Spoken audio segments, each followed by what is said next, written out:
নমস্কার, কেমন আছেন সবাই? ভিলেজ লাইফের নতুন পর্বে সবাইকে স্বাগত। আমি চলে এসেছি রাস্তায়, বাসের জন্য দাঁড়িয়ে আছি। বাস আজকে 10 মিনিট লেট আছে। তো এখানে মিস্ত্রি দাদারা কাজ করছে। ওই দেখুন বাস চলে এসেছে, এবার উঠে পড়বো।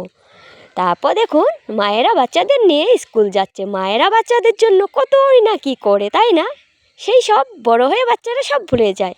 ভুলে যেতে নেই।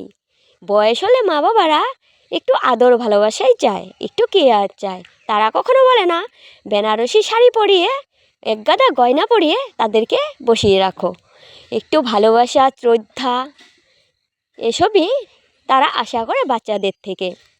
তাই বলবো এতটুক করবে মা বাবার জন্য।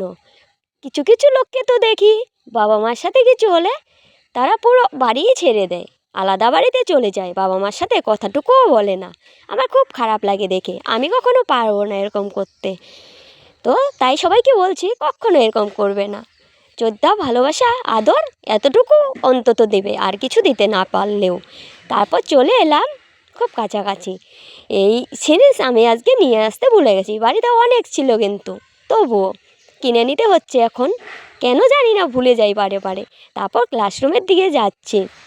সবাই এসে রেডি, দেখুন অনেক দূর দূর থেকে আসে জানেন আমার বন্ধুরা। তারপর ক্লাসরুমে ঢুকে পড়েছি, কিছুক্ষণের মধ্যে ক্লাস শুরু হয়ে যাবে। তো দেখুন আমার মনের মানুষটি আজকে আমার থেকে দূরে বসেছে। খুব খারাপ লাগছিল, ওকে বারবার করে বলছিলাম এদিকে দেখো, ক্লাস শুরু হয়ে গেলেই সুইচ অফ করে রাখতে হবে, না হলে বের করে দেবে। তারপর ক্লাস থেকে বেরিয়ে এখানে দেখুন একটু ফাজলামো হচ্ছে। সেই ছোটোবেলার কথা মনে পড়ে গেলো। স্কুলে কতই না বন্ধু ছিল, তাই না? তখন আমরা অতটা মজা করিনি যদিও, তবুও এখন সেই দিনগুলো মনে পড়ে পেছন ঘুরে তাকালেই। তারপর চলে এলাম হোটেলে।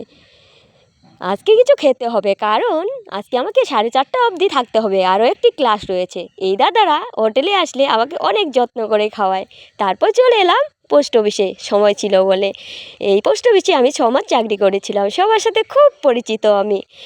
তাই দেখা করতে চলে এলাম। ওনারা খুব খুশি হয়েছে আজকে আমাকে দেখে।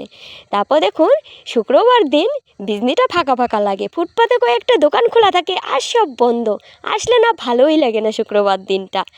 তারপর স্টেশনের দিকে চলে যাচ্ছি, 2 ঘন্টা বসতে হবে। তাই ভাবলাম ওখানে বসে বন্ধুদের একটু ভিডিও দেখি, তার জন্য এদিকে যাচ্ছি। এটা ওভারব্রিজ। ওভারব্রিজের পেছন দিকটায় আমাদের গ্রামে যাওয়ার অটো দাঁড়িয়ে থাকে, ওখান থেকে আমি উঠে যাই। তারপর বসে রয়েছি, স্টেশনটা আজকে ফাঁকা ফাঁকা লাগছে। তারপর সময় হয়ে গেল, এবার যাচ্ছি ক্লাসের দিকে। 3:30 থেকে আমার ক্লাস। খুব কাছাকাছি চলে এসেছি। দেখুন গাছগুলো কি সুন্দর না? খুব ভালো লাগছে দেখে। দেখুন কত রাত হয়ে গেছে বাড়ি ফিরতে। ভয়ও লাগছে, হাতি বেরোয় যে আমাদের গ্রামে। তো আজ এ পর্যন্ত, টাটা। সবাই খুব ভালো থাকবেন, সুস্থ থাকবেন।